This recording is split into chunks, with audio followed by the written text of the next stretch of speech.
ഹരേ കൃഷ്ണ. എല്ലാവർക്കും മാധവത്തിലേക്ക് സ്വാഗതം. ആഷാഢ നവരാത്രിയാണ് വരാൻ പോകുന്നത്. ജൂലൈ 6-ാം തീയതി മുതൽ ജൂലൈ 15-ാം തീയതി വരെയാണ് നമ്മൾ ഈ നവരാത്രി ആചരിക്കുന്നത്. ഇത് ദക്ഷിണേന്ത്യയിൽ നമ്മൾ വരാഹി ദേവിയെയാണ് കൂടുതലായി പ്രാർത്ഥിക്കുന്നത്. പ്രത്യേകിച്ച് തമിഴ്നാട്, ആന്ധ്രാപ്രദേശ്, കർണാടക മുതലായ ഭാഗങ്ങളിലാണ് വരാഹി ദേവിയെ കൂടുതലായി ആചരിക്കുന്നത്. പ്രത്യേകിച്ച് തമിഴ്നാട്. ഇപ്പോൾ കേരളത്തിലും ദേവിയുടെ പ്രാധാന്യം മനസ്സിലാക്കി എല്ലാവരും തന്നെ ദേവിയെ പ്രത്യേകം പ്രാർത്ഥിക്കാറുണ്ട്. കേരളത്തിലിപ്പോൾ പല ക്ഷേത്രങ്ങളുമുണ്ട് ദേവിക്കായിട്ട്. കാരണം സപ്തമാതാക്കളിൽ ഒരുവളാണ് വരാഹി. 5ാമത്തെ ദേവിയാണ് സപ്തമാതാക്കൾ. പഞ്ചമി എന്ന് ദേവിക്ക് മറ്റൊരു പേരുണ്ട്. അതുപോലെ തന്നെ ലളിതാ ത്രിപുര സുന്ദരിയുടെ സർവ്വസൈന്യാധിപയാണ് വരാഹി ദേവി. അതുപോലെ തന്നെ ഭഗവാൻ വരാഹരൂപത്തിൻ്റെ, ഭഗവാൻ മഹാവിഷ്ണുവിൻ്റെ മറ്റൊരു രൂപമാണ്, ദശാവതാരങ്ങൾ ഒരു രൂപമാണ് വരാഹമൂർത്തി. ആ വരാഹമൂർത്തിയുടെ സ്ത്രീരൂപമാണ് വരാഹി എന്നും പറയുന്നുണ്ട്. വരാഹി ദേവിയുടെ വാസസ്ഥലം വൈകുണ്ഠമാണ്. അപ്പോൾ ഓരോ ഗ്രാമങ്ങളിലും, തമിഴ്നാട്ടിലൊക്കെ ഓരോ ഗ്രാമങ്ങളിലും ഗ്രാമദേവതകളുണ്ട്. അപ്പോൾ ചില ഗ്രാമങ്ങളിലൊക്കെ, പ്രത്യേകിച്ച് തഞ്ചാവൂർ ഭാഗത്തെയൊക്കെ ഗ്രാമങ്ങളിലെ ഗ്രാമദേവതയാണ് വരാഹി ദേവി. അവർ വരാഹി ദേവിയെ പ്രാർത്ഥിക്കുന്നത് അവരുടെ ബിസിനസ്സും കൃഷിയുമൊക്കെ നന്നാകാനും അതുവഴി ധാരാളം ധനം അവർക്ക് കിട്ടുന്നതിനും വേണ്ടിയിട്ടാണ്. കാരണം മനുഷ്യൻ്റെ ആ ഭാഗത്തൊക്കെയുള്ള ആളുകളുടെ ജീവിത ഒരു ഉപാധി എന്ന് പറയുന്നത് കൃഷിയും വ്യവസായങ്ങളുമാണ്. കാരണം ദേവിയുടെ കയ്യിൽ നിങ്ങൾ നോക്കിക്കോളൂ, ദേവിയുടെ കയ്യിൽ കലപ്പയുണ്ട്. അതുകൊണ്ട് തന്നെ അങ്ങനെയുള്ള ഗ്രാമങ്ങളിൽ ആളുകൾ കൃഷി ഇറക്കുന്നതിന് മുമ്പും ബിസിനസ് ചെയ്യുമ്പോഴും ഒക്കെ ഈ ദേവിയെ പ്രാർത്ഥിക്കാറുണ്ട്. അതുവഴി അവർക്ക് ധാരാളം ഫലങ്ങളാണ് ലഭിക്കുന്നത്. അങ്ങനെ ഇവിടെ കേരളത്തിലും ഇപ്പോൾ ദേവിക്ക് വളരെ പ്രാധാന്യം അടുത്ത കാലത്തായിട്ട് വരുന്നുണ്ട്. നമ്മൾ ദേവീ മഹാത്മ്യം വായിക്കുമ്പോൾ അതിലും ഈ ദേവിയെപ്പറ്റി പറയുന്നുണ്ട്. എന്തിനു പറയുന്നു? നമ്മുടെ ലളിതാ സഹസ്രനാമത്തിൽ ധാരാളം ഭാഗത്ത് ദേവിയെ പരാമർശിക്കുന്നുണ്ട്. പഞ്ചമി പഞ്ചഭൂതേഷി, അവിടെ പഞ്ചമി എന്ന് ഉദ്ദേശിക്കുന്നത് വരാഹി ദേവിയാണ്. അതുപോലെ ദണ്ഡനാഥ, സങ്കേത, സമേശ്വര, വരാഹി, മഹാസേന, ഇങ്ങനെയൊക്കെ പറയുന്നത് വരാഹി ദേവിയെ ഉദ്ദേശിച്ചിട്ടാണ്. രാത്രിയുടെ ദേവതയാണ്. പണ്ടത്തെ കാലത്ത് മാന്ത്രികരായിട്ടുള്ള മനുഷ്യരൊക്കെ രാത്രി കാലത്ത് ദേവിക്ക് പ്രത്യേകം പൂജയൊക്കെ ചെയ്യുമായിരുന്നു. അപ്പോൾ ഈ ലളിതാ ത്രിപുര സുന്ദരിയുടെ സർവ്വസൈന്യാധിപയായ വരാഹി ദേവിക്ക് പ്രത്യേക പ്രാധാന്യം കൊടുത്തുകൊണ്ട് ദേവിയെ പൂജിക്കുന്ന 9 ദിവസങ്ങളാണ് 6-ാം തീയതി മുതൽ 15-ാം തീയതി വരെ വരുന്നത്. അപ്പോൾ നമുക്ക് പ്രാർത്ഥിക്കാം. നിർബന്ധമായും ഈ 6-ാം തീയതി മുതൽ 15-ാം തീയതി വരെയുള്ള സമയങ്ങളിൽ നമ്മൾ എന്ത് ചെയ്യുക? ലളിതാ സഹസ്രനാമം ജപിക്കുക. ഇനി അതിന് കഴിയാത്തവർ വരാഹി ദേവിയെ ഓർത്ത് പ്രാർത്ഥിക്കുക. ഓം വരാഹിയെ നമ എന്നെങ്കിലും പ്രാർത്ഥിക്കുക. അപ്പോൾ ദേവിക്ക് പ്രാധാന്യം കൊടുത്ത് പ്രാർത്ഥിക്കേണ്ടുന്ന സമയങ്ങളാണ് 6 മുതൽ 15 വരെ. ഇനി നമ്മൾ ചെയ്യേണ്ടുന്ന കാര്യം, ഇതിൻ്റെ ഇടയ്ക്ക് തന്നെ വിശേഷപ്പെട്ട ദിവസങ്ങൾ വരുന്നുണ്ട്. അത് ഞാൻ വീഡിയോ ഇടാൻ പ്രത്യേകമായിട്ട്. പഞ്ചമി, അഷ്ടമി, ഇങ്ങനെയൊക്കെയുള്ള ദിവസങ്ങൾ വരുന്നുണ്ട്. ആ ദിവസങ്ങളൊക്കെ വളരെ പ്രാധാന്യത്തോടു കൂടി, ദശമി ദിവസങ്ങളൊക്കെ പ്രാധാന്യത്തോടു കൂടി തന്നെ ദേവിയെ പ്രാർത്ഥിക്കണം. അപ്പോൾ ദേവിക്ക് നമുക്ക് ചെയ്യാൻ പറ്റുന്ന കാര്യമെന്ന് പറയുന്നത്, ദേവിക്ക് ഏറ്റവും പ്രിയം നെയ്വിളക്കാണ്. അപ്പോൾ നമ്മുടെ വീട്ടിൽ ഒരു മൺചിരാത് എടുത്ത് വെച്ച് ആ മൺചിരാതിൽ ദേവിക്ക് വേണ്ടി നെയ്വിളക്ക് 5 തിരിയിട്ട് കത്തിക്കാം. അപ്പോൾ 5 തിരിയിട്ട് കത്തിക്കുന്ന രീതിയിലുള്ള മൺചിരാത് വെക്കണം. അതല്ലെങ്കിൽ ഒരു കുഞ്ഞു വിളക്കെടുത്ത് വെച്ചിട്ട് അതിൽ 5 തിരിയിട്ട് ദേവിക്ക് നെയ്വിളക്ക് കത്തിച്ച് പ്രാർത്ഥിക്കണം. അതാണ് നമ്മൾ ചെയ്യേണ്ടത്. അതല്ലെങ്കിൽ നമ്മൾ ഇതിനു മുമ്പ് വീഡിയോ ഇട്ടിരുന്നു തേങ്ങാദീപം എങ്ങനെയാണ് കത്തിക്കുന്നതെന്ന്. ഞാൻ അതിൻ്റെ വീഡിയോ അടുത്ത ദിവസം ഇടാം. തേങ്ങാദീപം കത്തിച്ച് നിങ്ങളെ കാണിച്ചു തരാം എങ്ങനെയാണെന്നുള്ളത്.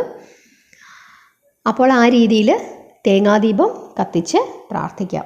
അതുപോലെ ഈ 9 ദിവസവും ദേവിക്ക് നൈവേദ്യം വെച്ച് പ്രാർത്ഥിക്കുവാണെങ്കിൽ അത് വളരെ വിശേഷമാണ്. ഉരുളൻകിഴങ്ങ് വേവിച്ച് ദേവിക്ക് വെക്കാം, പച്ച ഉരുളക്കിഴങ്ങും വെക്കാം, ഉരുളൻകിഴങ്ങ് വേവിച്ചും വെക്കാം. വേവിച്ച് വെക്കുവാണെങ്കിൽ നമുക്ക് പ്രാർത്ഥന കഴിഞ്ഞിട്ട് പ്രസാദമായിട്ട് കഴിക്കാം. അതുപോലെ തന്നെ മധുരക്കിഴങ്ങ് ദേവിക്ക് വലിയ ഇഷ്ടമാണ്. മധുരക്കിഴങ്ങ് നമുക്ക് വെക്കാം. കപ്പ വേവിച്ച് ദേവിക്ക് വെക്കാം. കപ്പലണ്ടി ദേവിക്ക് വെക്കാം. കപ്പലണ്ടി മുട്ടായി ആയിട്ട് വെക്കാം, അതല്ലെങ്കിൽ കപ്പലണ്ടി ആയിട്ട് വെക്കാം. അതല്ലെങ്കിൽ കപ്പലണ്ടി, പച്ചക്കപ്പലണ്ടി ആണെങ്കിൽ നമുക്ക് പുഴുങ്ങി വെക്കാം. അതുപോലെ പഴങ്ങളുടെ കൂട്ടത്തിൽ വാഴപ്പഴം ദേവിക്ക് വളരെ ഇഷ്ടമാണ്. മാതള നാരങ്ങ ദേവിക്ക് വളരെ ഇഷ്ടമാണ്. ഇനി അതല്ല പായസമാണെങ്കിൽ ശർക്കര പായസം, ശർക്കര പൊങ്കൽ, അത് ദേവിക്ക് വളരെ വിശേഷമാണ്. അതുപോലെ തന്നെ മുല്ലപ്പൂവ്, പിന്നെ നീല ശംഖുപുഷ്പത്തിൻ്റെ പൂവ്, ഇതൊക്കെ ദേവിക്ക് വളരെ ഇഷ്ടമാണ്. സമ്പത്തിൻ്റെ ദേവിയാണ് വരാഹി ദേവി. അതുകൊണ്ട് തന്നെ നമുക്ക് എന്തെങ്കിലുമൊക്കെ പ്രശ്നങ്ങളുണ്ടെങ്കിൽ ആ പ്രശ്നങ്ങൾ പെട്ടെന്ന് തന്നെ ദേവി പരിഹരിച്ചു തരും. നമ്മൾ ആത്മാർത്ഥതയോടുകൂടി ദേവിയെ പ്രാർത്ഥിച്ചാൽ തീർച്ചയായിട്ടും ആ പ്രശ്നങ്ങൾക്ക് പെട്ടെന്ന് തന്നെ ഒരു ഫലമുണ്ടാകുന്നതായിട്ട് നമുക്ക് കാണാം. ഒരുപാട് പ്രാർത്ഥനകളുണ്ട് ദേവിയെ പ്രാർത്ഥിക്കാൻ. ഇനി അതൊന്നും അറിയത്തില്ലെങ്കിൽ പോലും നമ്മൾ മനസ്സ് നൊന്ത് ദേവിയോട് നമ്മുടെ സങ്കടങ്ങൾ പറഞ്ഞ് പ്രാർത്ഥിച്ചാൽ മതി. ഞാൻ ഇതിനു മുമ്പ് വീഡിയോ ഇട്ടിരുന്നു. ഞാനിവിടെ വരാഹി ക്ഷേത്രത്തിൽ പോയപ്പോൾ ഉണ്ടായ അനുഭവം നമ്മുടെ ചാനലിൽ കിടപ്പുണ്ട്. നമ്മുടെ തിരുവനന്തപുരത്ത് ആനേറ പേട്ട വഴിയിലേക്ക് പോകുന്ന ആ സ്ഥലത്താണ് കല്ലുമൂട് എന്ന് പറയുന്ന ജംഗ്ഷൻ, അതായത് കരിക്കകം ക്ഷേത്രത്തിലേക്ക് പോകുന്ന റൂട്ട്. അവിടെ പഞ്ചമി ക്ഷേത്രമുണ്ട്. എന്തൊരു ജനമാണ് അവിടെ! ഈ എല്ലാ ദിവസവും അവിടെ നെയ്വിളക്കുണ്ട്. അവിടെ ഒരു നടയിൽ അമ്പലത്തിനകത്തേക്ക് കയറുമ്പം തന്നെ ദുർഗാദേവിയുണ്ട്. അതിൻ്റെ തൊട്ടപ്പുറത്തായിട്ട് തന്നെ ഒരു ക്ഷേത്രത്തിൻ്റെ ആ വലിയ ഗോപുരത്തിനകത്ത് തന്നെയാണ് ഇവർ രണ്ടുപേരും, 2 അമ്മമാരും ഇരിക്കുന്നത്. ഒന്ന് പഞ്ചമി ദേവി, ഇങ്ങനെ 2 ദേവിമാരിരിക്കുകയാണ്. അപ്പോൾ ദുർഗാദേവിക്ക് നമ്മൾ നവദീപങ്ങൾ കത്തിക്കും. നവഗ്രഹ ദോഷങ്ങൾ മാറുന്നതിനായിട്ട് ദീപം കത്തിക്കും, 9 ദീപം. അതുകൂടാതെ അപ്പുറത്ത് വരാഹി ദേവിക്ക് നമ്മൾ തേങ്ങാദീപം കത്തിച്ച് പ്രാർത്ഥിക്കും. ഇത് കത്തിക്കാൻ വേണ്ടിയിട്ട് ഇഷ്ടം പോലെ ആളുകളാണ് അവിടെ വന്ന് കത്തിക്കുന്നത്. എന്നിട്ട് കത്തിച്ചിട്ട് അതിന് വലിയ ഫലസിദ്ധി കിട്ടിയതായിട്ട് അവിടെ വന്ന ആളുകൾ പറയുന്നത് ഞാൻ കേട്ടിട്ടുണ്ട്.